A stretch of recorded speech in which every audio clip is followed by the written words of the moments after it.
Sauf par stratégie. Elle a tendance à toujours vouloir critiquer et à se croire supérieure par rapport aux autres. Si elle est tout le temps sur son téléphone pendant une activité avec toi, pendant un date, elle te trompe. Elle est censée passer un bon moment avec toi, elle ne doit pas être sur son téléphone. La belle-mère toxique peut aussi faire preuve de favoritisme, que ce soit entre ses propres enfants ou entre ses belles-filles ou ses beaux-fils, et même avec ses petits-enfants. Alors que les hommes, s'ils trompent, c'est parce qu'ils veulent tester la relation. C'est pas parce qu'ils sont pas bien dans leur relation ou que ça va pas, mais c'est plutôt parce qu'ils veulent savoir où sont les limites de leurs propres sentiments. Elle te pose des questions du type « Tu me préfères moi ou ta mère ?» Et si tu oses répondre ta mère, elle va venir te faire tout un speech parce que tu as répondu ta mère alors que c'est totalement logique. Pourquoi les relations amoureuses se compliquent-elles autant ? Aujourd'hui, le comportement toxique, qu'il soit masculin ou féminin, est plus discuté que jamais, et il peut causer des ravages émotionnels dans la vie des couples. Alors, comment identifier et gérer ces comportements qui empoisonnent les relations ? Explorons ensemble ce sujet crucial. La femme perverse narcissique ne reconnaît jamais ses erreurs. Elle ne se remet jamais en question. Sauf par stratégie. Elle a tendance à toujours vouloir critiquer et à se croire supérieure par rapport aux autres. Elle se valorise constamment. Elle communique de manière floue, voire pas du tout. Alors la perverse narcissique reste vraiment très à craindre. Même si on parle beaucoup plus souvent des hommes pervers narcissiques plutôt que des femmes. Alors que celles-ci existent et qu'elles mettent à bout les hommes qu'elles rencontrent et qu'elles les mettent à terre. Elles arrivent à en faire leur proie, leur victime. Il y a 6 éléments à bien se rappeler sur la perverse narcissique. Numéro 1, elle ne se remet jamais en question. Numéro 2, toujours en train de critiquer. Numéro 3, toujours en train de vous rabaisser. Numéro 4, elle se croit supérieure et n'hésite pas à vous descendre en public. En 5, sa façon de communiquer est toujours totalement floue ou absente. En 6, la jalousie qu'elle possède est assez importante. Elle peut vous envahir votre vie quotidienne et vous détruire. Elle vous éloignera de votre famille, de vos amis. Elle vous mettra dans une bulle stérile dans laquelle, là, elle pourra entièrement vous manipuler à sa guise. Si elle fait ça, elle te trompe. Si elle est tout le temps sur son téléphone pendant une activité avec toi, pendant un date, elle te trompe. Elle est censée passer un bon moment avec toi, elle ne doit pas être sur son téléphone. Ce n'est pas normal qu'elle soit tout le temps concentrée sur son tel, tu lui parles, elle te répond pas. Elle est sur son téléphone, elle est prise, laisse tomber. Il y a forcément quelqu'un d'autre dans sa tête. Son énergie n'est pas 100% avec toi, elle est ailleurs. Donc forcément, elle te trompe. Si elle ne t'appelle jamais, c'est un signe, elle te trompe. Forcément, elle est au téléphone avec un autre. C'est obligatoire. Une femme a besoin d'appeler, donc si elle le fait pas avec toi, elle le fait avec une autre personne. Si elle commence à te mentir sur ce qu'elle fait, où elle est, avec qui elle est aussi, elle te trompe. Pourquoi mentir ? Qu'est-ce qu'elle a à cacher ? Pose-toi les bonnes questions. Ça sert à rien de mentir, donc oui, il y a forcément quelqu'un d'autre. Une femme ne ment pas quand elle a rien à se reprocher. Sois vigilant, il y a forcément une raison pourquoi elle ment. Dans la première partie, on a vu comment une femme perverse narcissique manipule son entourage, notamment en ne reconnaissant jamais ses torts et en brouillant la communication. Ce comportement soulève des questions sur les dynamiques toxiques qu'elle instaure et sur les tensions familiales qu'elle crée.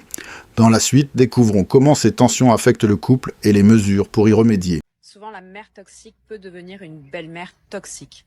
Et dans le couple, elle peut créer de gros problèmes, des grosses tensions, des disputes, voire même des séparations. Elle peut se mettre à critiquer subtilement ou très frontalement les choix de son beau-fils ou de sa belle-fille, que ce soit sur leur choix de vie, leur choix éducatif pour leurs enfants, la maison, peu importe, l'argent, tout ce qui concerne la famille de son enfant. Elle peut être intrusive dans le couple, essayer de prendre les décisions à la place du couple, être tout le temps présente, faire que finalement le beau-fils ou la belle-fille n'ait plus d'espace et qu'ils se sentent obligés de supporter des choses alors que normalement l'enfant devrait mettre un tampon et essayer de faire que sa mère respecte l'intimité du couple. La belle-mère toxique peut aussi faire preuve de favoritisme, que ce soit entre ses propres enfants ou entre ses belles-filles ou ses beaux-fils et même avec ses petits-enfants. Ça va créer des tensions familiales, des tensions à chaque regroupement familial que la famille va devoir subir. Elle manipulera pour faire que son enfant finalement prenne toujours son parti, jouant sur la culpabilité. Elle essaiera de diviser le couple. Finalement, ce type de belle-mère va voir le partenaire de son enfant comme une rivalité en termes de temps passé, une rivalité en termes d'affection donnée, et en fait, elle va toujours se placer pour essayer de rivaliser avec cette personne. Si beaucoup de belles-mères peuvent être soutenantes et ça peut très bien se passer, malheureusement, les mères qui sont toxiques ont tendance à devenir des belles-mères toxiques. Si vous vous retrouvez dans cette situation, il faut absolument que vous ayez une conversation claire avec votre partenaire pour lui expliquer ce que cela va faire sur vous, sur vos émotions, impacter votre couple.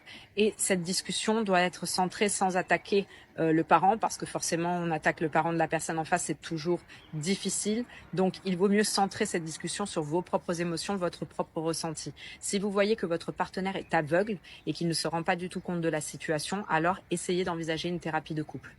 Il est primordial que vous privilégiez le dialogue dans votre couple et que vous essayiez de sauver cette situation, parce que si vous laissez les choses s'installer de façon trop durable et que la rancœur devient trop extrême, vous allez créer des tensions dans votre couple qu'il sera difficile de surmonter.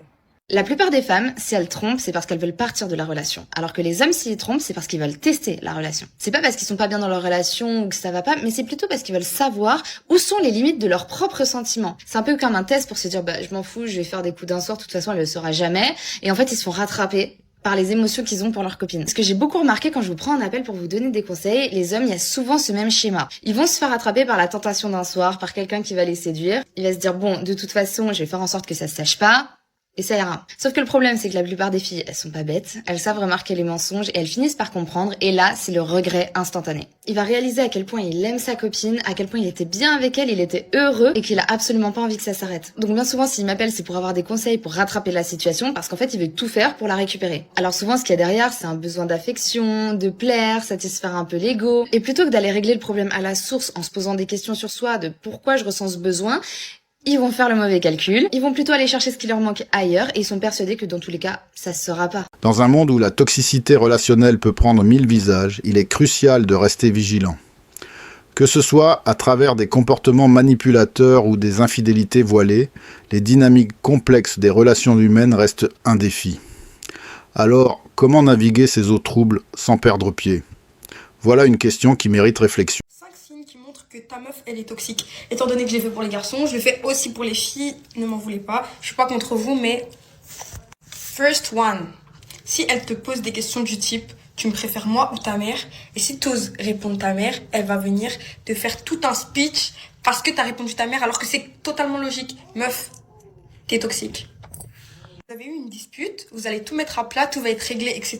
Mais elle va garder toutes les embrouilles que vous avez eu en tête pour pouvoir te reprocher ces choses-là après, plus tard. C'est grave toxique. Désolée, mais si tu pardonnes quelque chose, tu pardonnes à 100% ou tu pardonnes pas. Elle va te poser des questions du genre, est-ce que si j'étais un poisson, tu m'aimerais toujours? Mais wesh! Est-ce que si j'étais un poisson, tu me laisserais dans ton aquarium? Mais déjà, pour commencer, tu n'es pas un poisson. Et si t'as le malheur de lui répondre, bah non, t'es pas un poisson et tout, ou une réponse qui ne va pas dans son sens, elle va faire la tête. Désolée, mais il n'y a pas lieu de faire la tête quand il n'y a pas de faire la tête.